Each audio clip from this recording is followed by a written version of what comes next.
good to see a good number here, especially those that are visiting with us. We are honored guests. We want you to come back every opportunity that you have. It's good to see Mike doing better with no neck brace, and yes, it is true. I don't want him to loan his neck brace to Barry because there's no telling what he might do. Good to see Faith again. Eric's here because the holiday's coming up this next week. I've decided that what we need to do is have a holiday every other week. I mean, I know he's got to work, but he can come back every other week, and then that's kind of the way we ought to motivate for that one. But it's good to see everyone here. Many of you know I prepare my themes and the scripture that I'll be preaching from and my lessons. By and large, I have a kind of an idea of what I'm going to preach long before I get to the Sunday when it's time for me to preach it. But usually I come up with my illustrations kind of on the fly. Very often things occur during the year that I'll mark that down and I'll write it in because that makes a good illustration for something I know I'm going to preach in October or November. And I had a great illustration for this morning, and then something happened a couple of weeks ago. And I thought, no, this is a much better illustration of the signs of our times.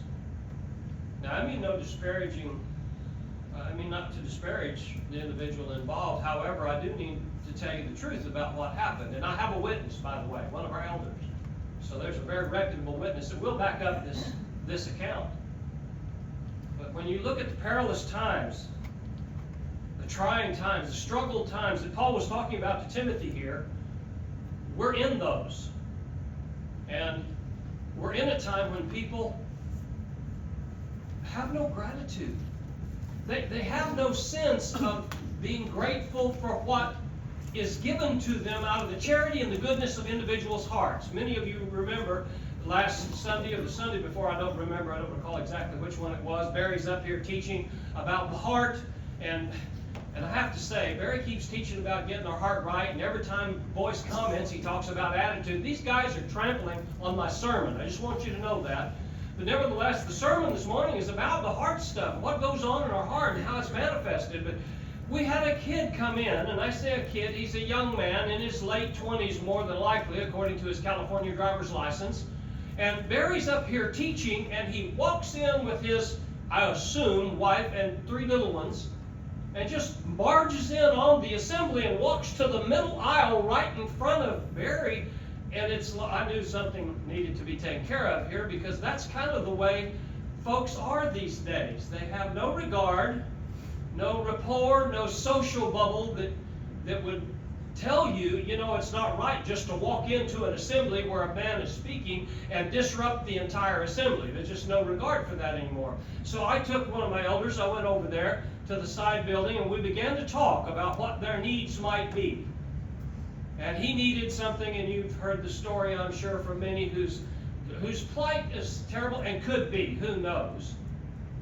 But when we offered, he wanted money. I mean, that was one of the things that kind of always tells you something's up, because they just wanted money. And I very kindly told him, well, we don't give out money. That's not the way we do things. If you need gas, we'll go down to the service station down here, and we'll fill your tank up with gas. If you need food for these little ones, okay, because that was one of his claims, we need food. I said, not a problem. We have a pantry back here where we have tons of food. We'll get you some food. And he said, no, I want money. And I said, but we don't give out money. And he said to me, I got a witness, there's a whole bunch of people in there, take up a collection and get me some money.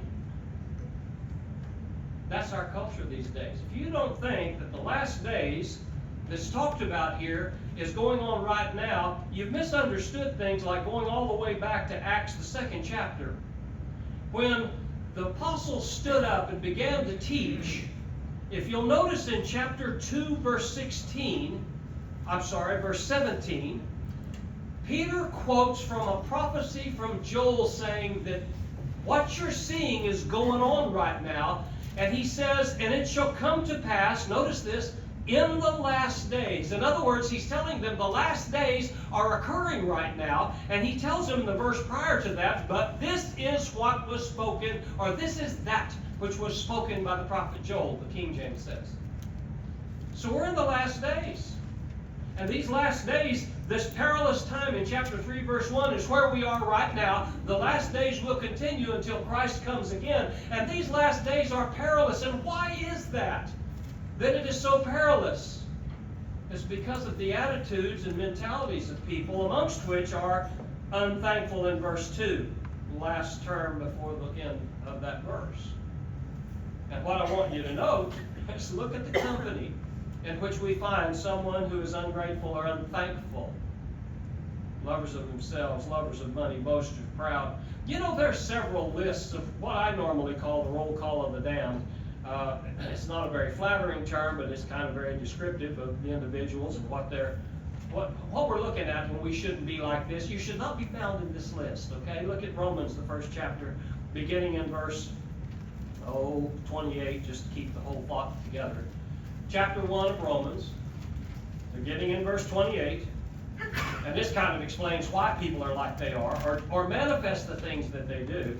And even as they did not like to retain God in their knowledge, God gave them over to a debased mind. This is the source of the problem, a debased mind. Now, what happens when someone has a debased mind? To do things which are not fitting. That's what they do. And here's some of the not fitting things they do. Being filled with all unrighteousness, sexual immorality, wickedness, covetousness, maliciousness, full of envy, murder, strife, deceit, evil-mindedness. They are whisperers, backbiters, haters of God, violent, proud, boasters, inventors of evil things, disobedient to parents. Boy, that one comes up in a couple of lists. Young people need to remember that. Undiscerning, untrustworthy, unloving, unforgiving, unmerciful. And there's a little crossover there of some of this in the roll call of the damned. But notice too in 1 Corinthians. Here's another one. Here's another list we don't want to be on. 1 Corinthians chapter 6, verses 9 and 10. This is a theme throughout the New Testament. These kinds of conducts are not acceptable. We should not be involved in them. And we are in perilous times, and here are some of the manifestations of them. Do you not know that the unrighteous will not inherit the kingdom of God? Verse 9, chapter 6, verse 9. Be not deceived, neither fornicators, nor idolaters, nor adulterers, homosexuals, sodomites, nor thieves, nor covetous, nor drunkards, nor revilers, nor extortioners will inherit the kingdom of God. Well, there's another list of them. Well, how about going on to Galatians and hit another one? I mean, it just goes on forever. There's no end to what we ought not to be. In Galatians chapter 5, and once again, Barry trod all over my sermon by bringing this out in class, but he had a point, and it's a good point. We need to fix our heart, because these are the things that happens when you don't fix your heart. Now, the works of the flesh are evident, which are, this is in verse 19, Galatians 5:19. Adultery, fornication, uncleanness, lewdness, idolatry, sorcery, hatred, contention, and on it goes. I mean, all the way through murders and everything. I want you to notice something. And I always try to keep things in their context. 2 Timothy is Paul's swan song. This is his last letter. And I've used this on several occasions because this has always been very striking to me. 2 Timothy is one of my favorite books, in part because if I knew I was about to get torched, okay, and Paul knew this, he says, I fought a good fight, kept the course, kept the faith, finished the course. Henceforth is laid up for me a crown of righteousness, but not for me only, also for those who love Christ's appearing, who look forward to Christ's appearing.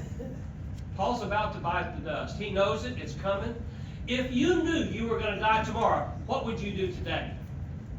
Now, that's kind of what we're looking at 2 Timothy. If you knew you were done, what would all of a sudden become the priorities? I've noticed this when I get sick, and I've been sick on occasion. 3 years ago, I was in the hospital with COVID, like to die. That was not fun. But it's funny how, while you're there, laying in that hospital bed, and I don't know what it is about the hospital, but why they keep it at 40 degrees, that's the sideline. I digress. But nevertheless, I'm laying there freezing to death. I feel like I'm about to die, and so all of a sudden I'm thinking about what's important in my life. And you know what? 90% of what was important 2 weeks before that was not important anymore. Isn't that amazing? You know, we live in perilous times where our priorities need to be set right. And maybe a consciousness of who we are and what we are about needs to be brought to bear on occasion. When you sit down and meditate, who are we? What is important in this life? And as is said in this text here, we're in perilous times. And we see individuals come in like this young man did and decide, you owe me, because there is no gratefulness in him whatsoever. But I want you to notice something in Paul's swan song, how things shift just slightly, ever so slightly, But when you look at the roll call of the damned here, just like the other three we read, this is the fourth one. I want you to notice a little bit of a difference in some of the things that are listed. While there are some crossovers, most of the stuff listed while he was vibrant and teaching and getting stoned and getting up and walking back into town, dropping off in a basket in the wall of a city, trying to get away from getting stoned again, those kinds of things, while he was vibrant and healthy and preaching and doing things, the things that he listed are those things that are manifestations of the bad heart. But you'll notice here, he's listing things that they're very generically manifested, but what he's talking about is those things that are in the heart. Those things that are a little less descriptive. I mean, you can't murder. You can't deny murder. When somebody murders, somebody gets dead. There is no going around that. There's evidence and it's obvious. But how do you get to the idea of unholy? That's so generic, so overarching a paradigm under which to place someone. Oh, they're unholy. Really, how do you define that? What would you show as manifestations of the fact they are unholy? You'll notice he changes in this text here to something that is much more broad, much more inclusive. That's a great term in our culture. Much more inclusive of the heart we ought to have, and this, in this case, the heart we ought not to have. You know, if anything that we do or say comes close to these things, we need to rethink our Christianity. But what stuns me in this is the one that's listed in verse 2 there, unthankful. And when I look at our culture, and I'm bringing this down to a microcosm, I know, just applying it to America, and particularly maybe Texas. But all of the folks who believe that you owe them something and can't even get a thank you out of it, as a matter of fact, it's almost as though they, like this young man, got indignant. Now, he had no idea he was dealing with two military guys that could eat his sack lunch. And we're old, but we could have taken him apart and tore things off that he didn't know could be torn off. He just didn't know that.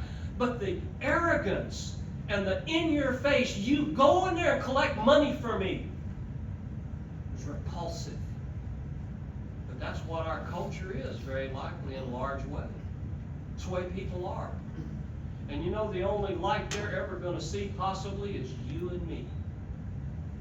You and I showing what Christianity really is about and what being a Christian is and how grateful and thankful. And how do we manifest that thankfulness?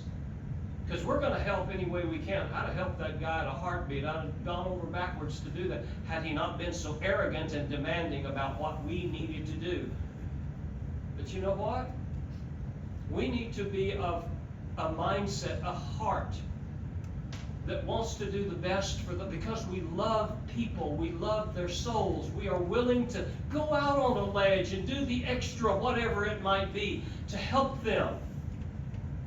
And so I tried to explain to him in as feeble a way as I could, it is not wise to give money to people you don't know and have no clue how they will spend it.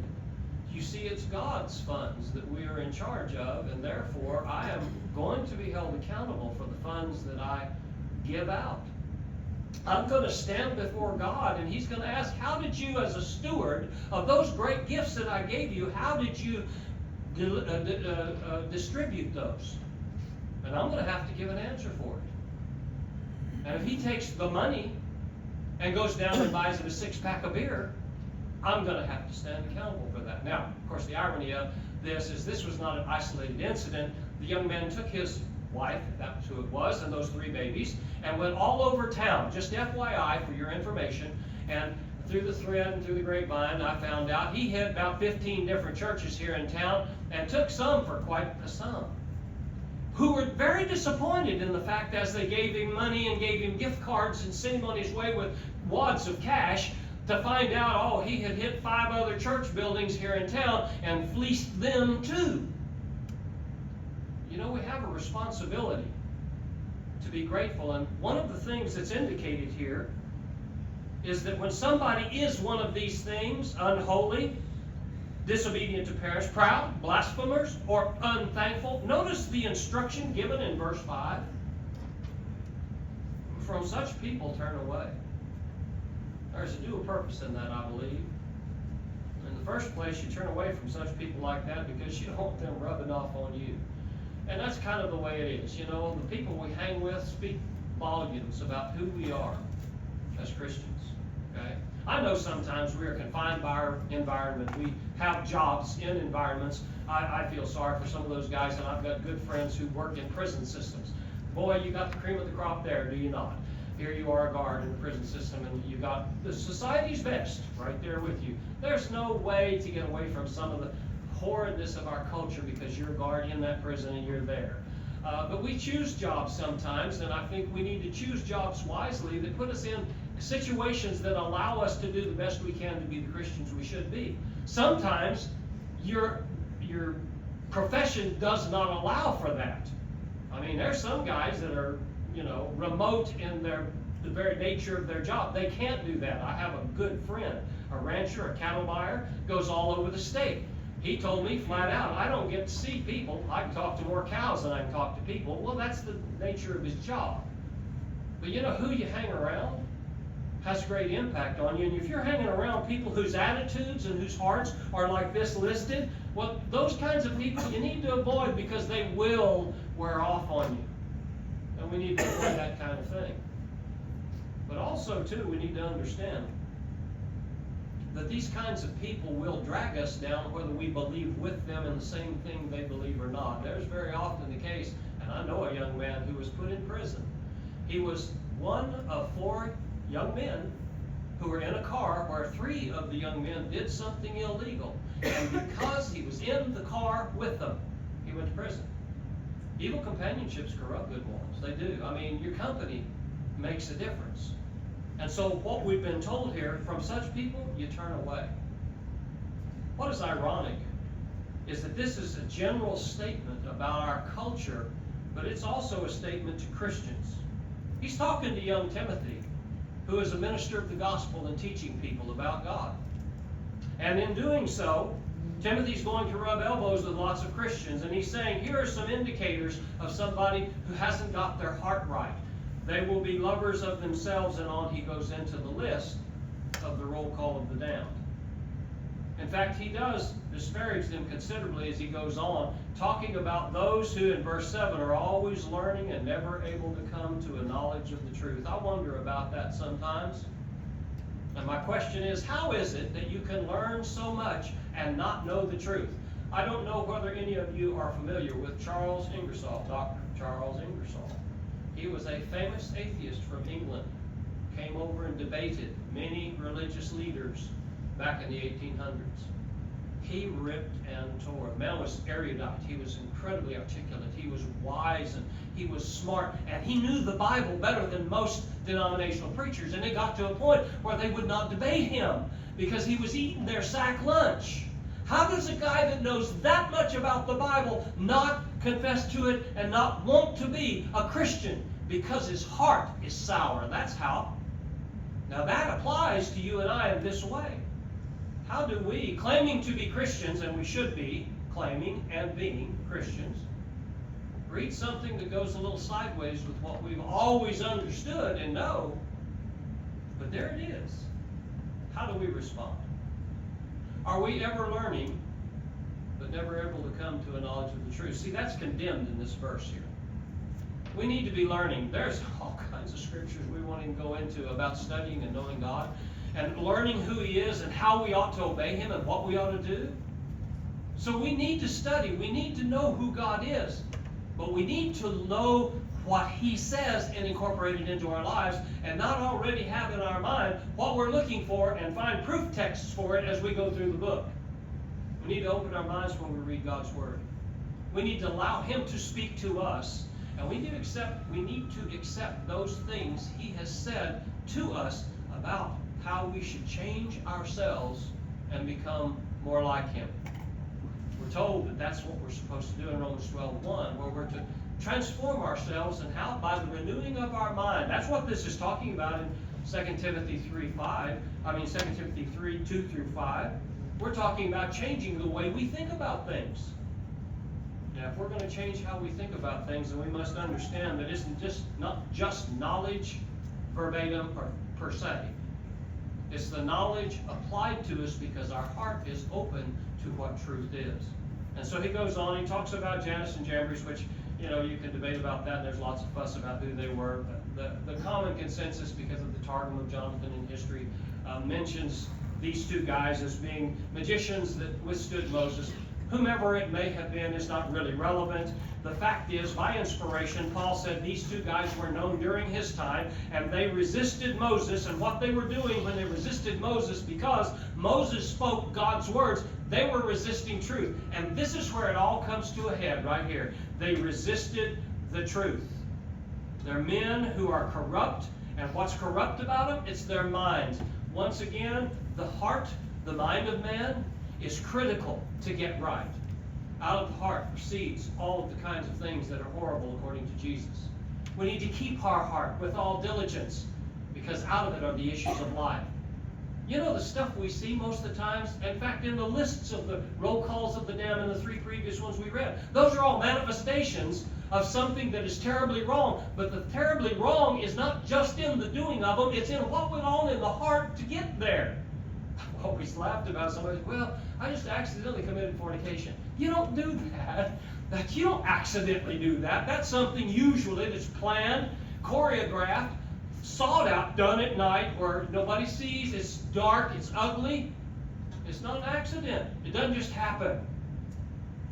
When we talk about the heart, it is the main feature of how we get ourselves right with God.